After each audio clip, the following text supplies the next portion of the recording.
Last time I was down here in Ashland, Virginia, they were still working on the pavers here at the Secretariat Memorial here at Randolph-Macon College. And there's these white and blue checkered flags. That was the colors of Secretariat.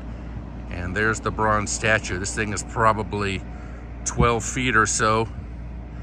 And the flags are all around town, right by the Ashland train station.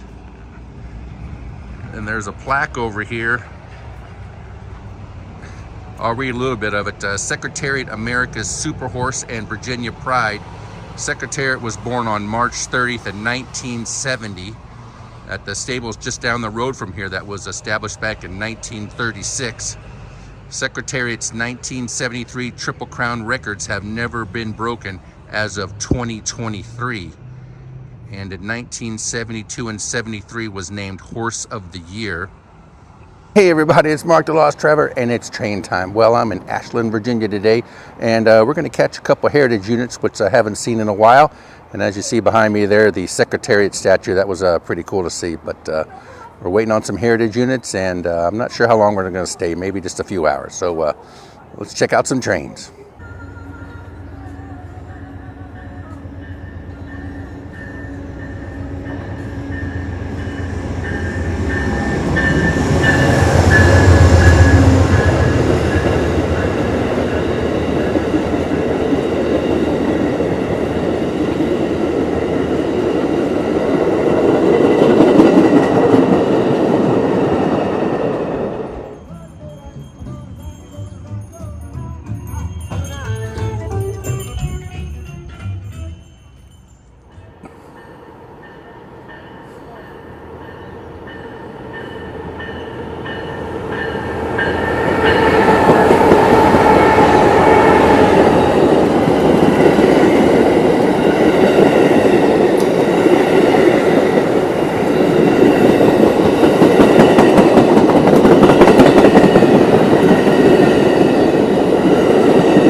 Well, that was a fun couple hours. Caught 2 heritage units, which I haven't seen in a while, and met some rail fans, which is pretty nice. So, and I think that's going to do it here from Ashland, Virginia. And on that note, travelers saying, see you by the rails.